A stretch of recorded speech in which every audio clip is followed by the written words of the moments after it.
This is your neighborhood-friendly ranter speaking, bringing you another edition of Asian Movie Madness. Now for this one, I thought I'd focus on another martial arts film, and that film is Blade of Kings. Now this is distributed by Wellgo USA Entertainment, which has a pretty decent variety of Asian cinema and can usually be found at a local Walmart. They have some pretty decent distributing as far as in America. So they're definitely one of the premier companies to check out when you're looking for Asian cinema. Now what originally drew me to this, of course, was martial arts great Donnie Yen is in this movie, and I'm a huge fan. And it's also got a special guest appearance by Jackie Chan. But I think what set this purchase for me was the actual synopsis. There's actually a guy in here named Crouching Tiger, Hidden Dragon. When I read this line, I swear I had to buy this movie. The youngsters meet Crouching Tiger, Hidden Dragon, a master swordsman intent on overthrowing an empire. To do so, Crouching Tiger must first fight the Lord of Armor in order to gain access to the mysterious treasure.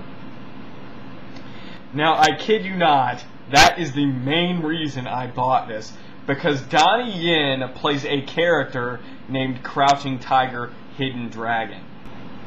Now, when I first picked this movie up, I kind of expected it to be a comedy, but really, in the onset of this movie, I can never tell whether it's trying to be serious or sort of goofy. And it comes across at times as sort of both. And really, the way that it presents itself is so gaudy at times. The costume creations and appearances really remind me a lot of sort of those early 90s TV shows for teenagers.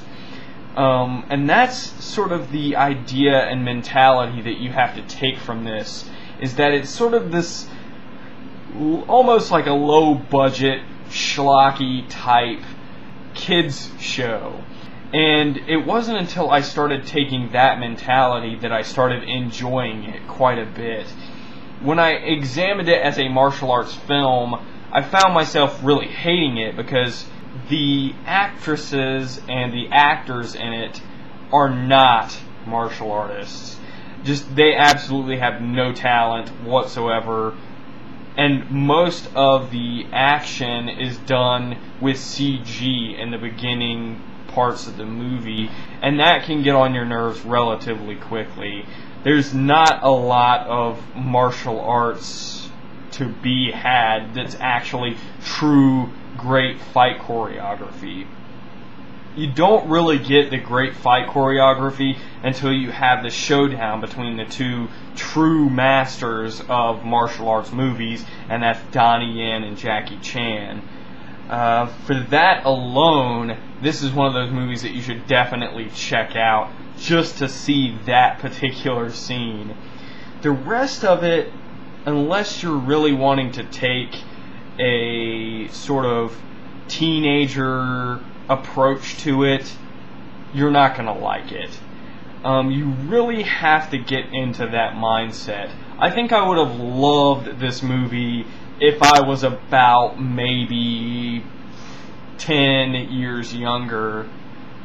I would have really loved to watch this movie because it's got some cutesy little romance that goes on between the main characters, and it's got this sort of edgy, gaudy kind of style that goes with it, and it really, it's got that Mystic Knights of Tir-na-Nog sort of feel. It's got that Power Rangers sort of feel to it in a way, because the main set piece is this castle of the Empress, and it reminds me so much of Power Rangers. Or the building design kind of reminds me of Lord Frieza's space pod on Namek and Dragon Ball Z. It's not something to show to kids because it's got some sort of questionable content that you may not want to show your children. But it's one of those things that you should definitely check out if you're looking for this sort of almost like slapstick, classic, mid-90s sort of schlocky adventure type show. If you can look past the constant annoying use of CG, it's definitely something to check out. And that's my recommendation, and that's my review of Blade of Kings.